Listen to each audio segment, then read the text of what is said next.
ఆంధ్రప్రదేశ్ రాష్ట్రంలో పట్టభద్రుల నుంచి శాసన మండలి ఎన్నికలకు 2 నియోజకవర్గాలు సిద్ధమవుతున్నాయి.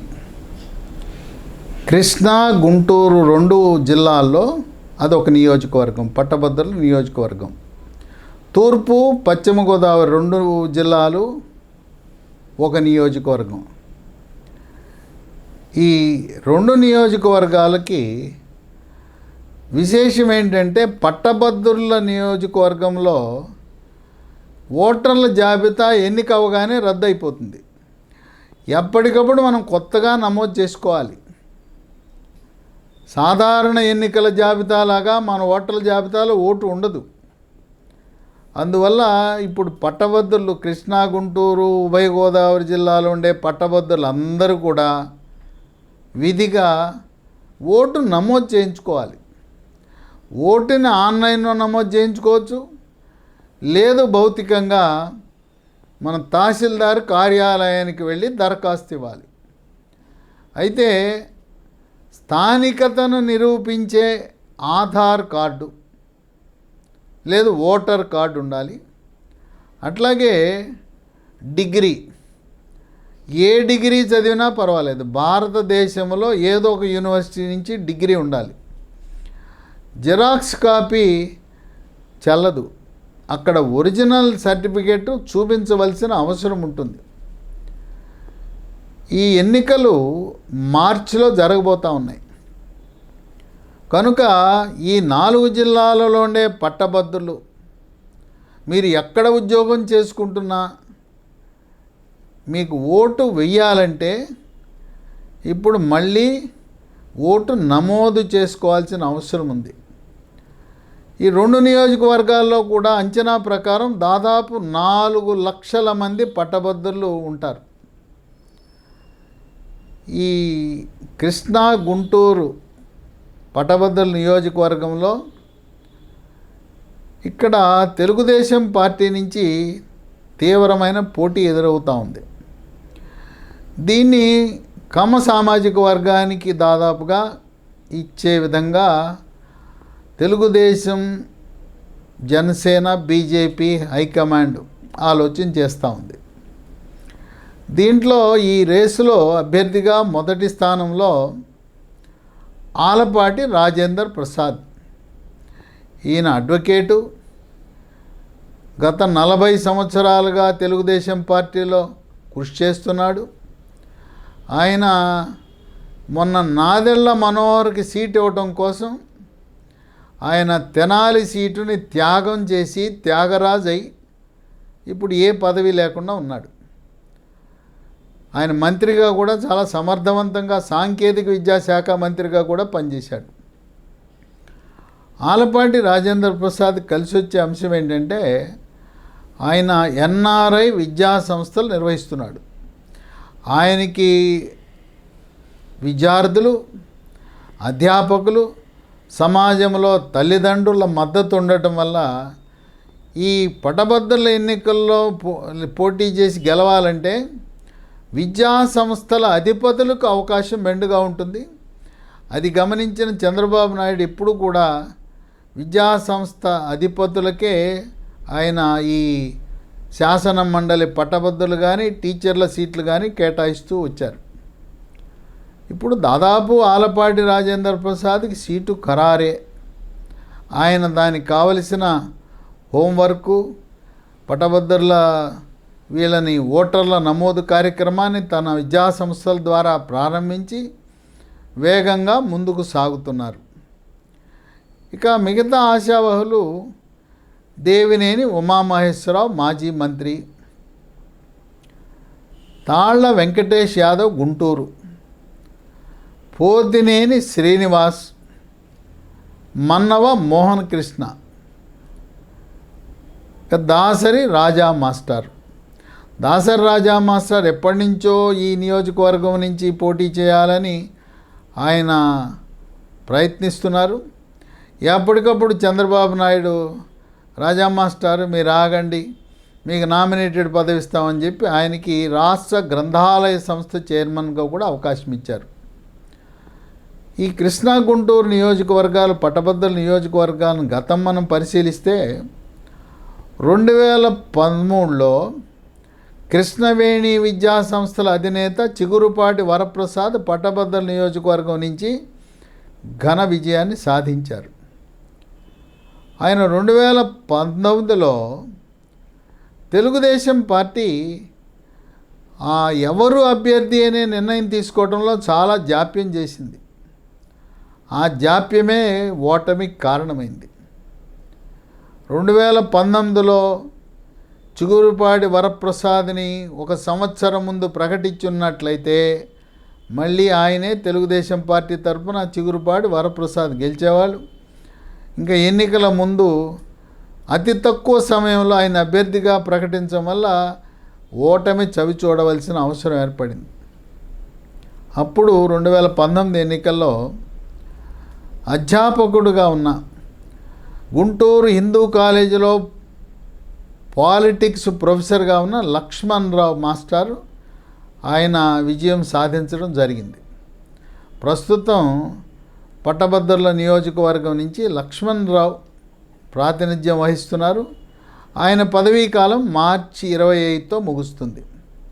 మీకు అందరికీ తెలిసిందే, శాసన మండలి కాలపరిమితి 6 ఏళ్ళు, శాసనసభ ఎమ్మెల్యే కాలపరిమితి 5 ఏళ్ళే. ఈ లక్ష్మణ్ రావు 2007లో ఉపాధ్యాయులు టీచర్స్ నియోజకవర్గం కృష్ణా గుంటూరు నుంచి ఎమ్మెల్సీగా ఎన్నికయ్యారు. మళ్ళీ తిరిగి 2009 పోటీ చేసి 2015 వరకు కొనసాగారు. 2015లో అప్పుడు తెలుగుదేశం పార్టీ అధికారంలో ఉంది. అప్పుడు గుంటూరు నుంచి ఆయన కూడా అధ్యాపక వృత్తి నుంచి వచ్చిన రామకృష్ణ ఆయన రంగంలో దిగి 2015లో తెలుగుదేశం అభ్యర్థి అయిన రామకృష్ణ విజయం సాధించి లక్ష్మణరావు మాస్టర్ ఓడిపోవడం జరిగింది. లక్ష్మణరావు మాస్టారు ఆయన వామపక్ష భావజాలం కలిగిన వ్యక్తి. సిపిఎం కమ్యూనిస్ట్ పార్టీ, మార్క్సిస్ట్ పార్టీకి అనుబంధంగా ఉండే యూటీఎఫ్ యునైటెడ్ టీచర్స్ ఫ్రంట్కి ఆధిపత్యం వహిస్తూ గతంలో జన విజ్ఞాన వేదిక ఉమ్మడి రాష్ట్ర ఉపాధ్యక్షుడిగా కూడా పనిచేశారు. లక్ష్మణరావు మాస్టర్కి మంచి పేరుంది. పార్టీలకు అతీతంగా ఎటువంటి అవినీతి లేకుండా నీతివంతంగా నిజాయితీగా పనిచేస్తాడు. ఆయన ఈనాటికి కూడా మరి ఆయన ఉద్యోగానికి రాజీనామా చేయటం వల్ల ఆయన దినచర్య జీవనం సాదాసీదా వ్యక్తిలా ఆర్థికమైన కష్టాలతో నెట్టుకొస్తున్నాడు. అయినా ఇప్పుడు తెలుగుదేశం అభ్యర్థిగా ఆలపాటి రాజేంద్ర ప్రసాద్ నిలబడితే లక్ష్మణరావు మాస్టర్కి కష్టకాలమే. ఎందుకంటే 3 పార్టీలు కలిసి పోటీ చేస్తున్నాయి, తెలుగుదేశం, జనసేన, బీజేపీ. పైగా 2 చోట్ల కూడా ఉమ్మడి కృష్ణా, ఉమ్మడి గుంటూరు జిల్లాలో ఉండే 33 నియోజకవర్గాలు, 16 ఉమ్మడి కృష్ణా, 17 ఉమ్మడి గుంటూరు జిల్లాలో 33లో కూడా పూర్తి ప్రాతినిధ్యం ఆధిక్యత 3 పార్టీలకు ఉన్నది.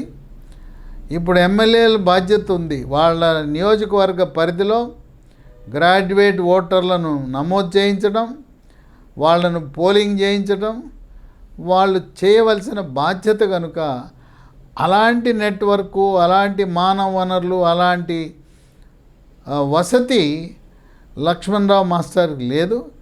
ఈ రోజున ఆంధ్రప్రదేశ్ రాష్ట్రంలో మరి కమ్యూనిస్టు పార్టీ పరిస్థితి దయనీయంగా ఉంది, అంతంత మాత్రంగానే ఉంది. ఉనికిని కాపాడుకోవడమే కష్టమైంది. అందువల్ల లక్ష్మణరావు మాస్టారు ఆయనంతకు ఆయనే పోటీ చేయకపోవచ్చనే కూడా వార్తలు వినపడుతున్నాయి. చేశాం, 3 టర్ములు చేశాం, చక్కగా ప్రభుత్వ సమన్వయంతో అందరికీ ఉపయోగపడ్డామనే ఒక ఆయన ఆనందంతో ఉన్న తరుణంలో మళ్ళీ పోటీ చేసి ఓటమి చవి చూసే బదులుగా పోటీ నుంచి తప్పుకుందామనే ఆలోచన లక్ష్మణరావు మాస్టర్కు ఉందనేది కూడా వినపడతా ఉంది. అయితే కమ్యూనిస్ట్ పార్టీ వాళ్ళకి అటువంటి పేరు ప్రతిష్టలు కలిగిన అభ్యర్థి లభించడం కష్టం. అందువల్ల మాస్టారు స్వచ్ఛందంగా దీని నుంచి తప్పుకుందామనే ఆలోచనలో ఉన్నట్టుగా వార్తలు వినపడుతున్నాయి. ఏదేమైనా తెలుగుదేశం పార్టీ పట్టభద్రుల అభ్యర్థిగా ఆలపాటి రాజేందర్ ప్రసాద్ దాదాపు ఖరారు. ఆయనకి మీరు పని చేసుకోండి అని కూడా చెప్పారనే వార్తలు కూడా వెలువడుతున్నాయి. ఇక తూర్పు పశ్చిమ నియోజకవర్గం ఆ 2 జిల్లాల గ్రాడ్యుయేట్ ఎన్నికల్లో అక్కడ కూడా ఆశావాహులు అనేక మంది ఉన్నారు.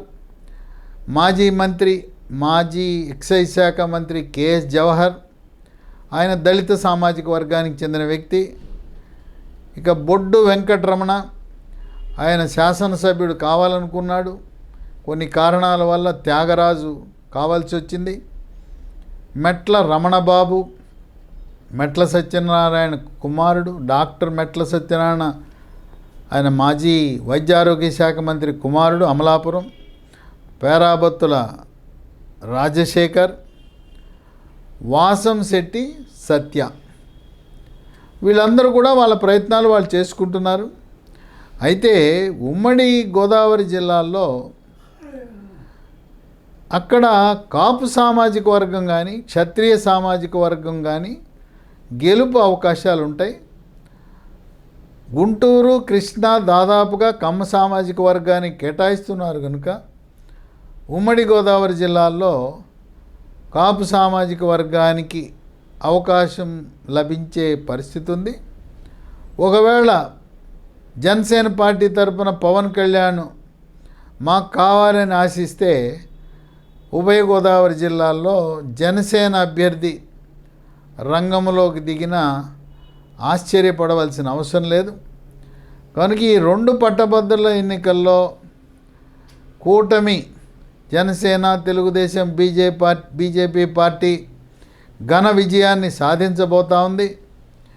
ఇది ఎన్నిక అనేది కేవలం లాంఛనమే. ఇప్పుడున్న ప్రస్తుత పరిస్థితుల్లో ఈ 3 పార్టీలు ఒక అభిప్రాయానికి వచ్చారు. మనం ఏర్పరిచిన ప్రభుత్వం 5 సంవత్సరాల ప్రభుత్వం కాదు, ఇది 10 సంవత్సరాల ప్రభుత్వం. అందువల్ల మన మధ్యలో ఎటువంటి అరమరికలు లేకుండా కలిసి ఉంటే కలదు సుఖము, విడిపోతే తప్పదు దుఃఖమని 29 ఎన్నికల్లో కూడా చిన్న అభిప్రాయ భేదాలు ఉన్న 3 పార్టీలు కలిసి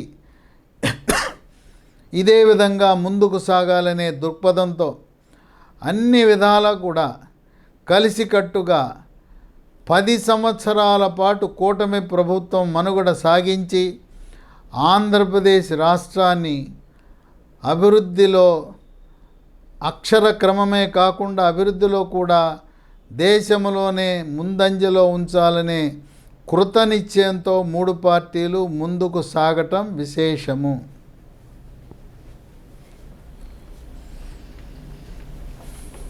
55 55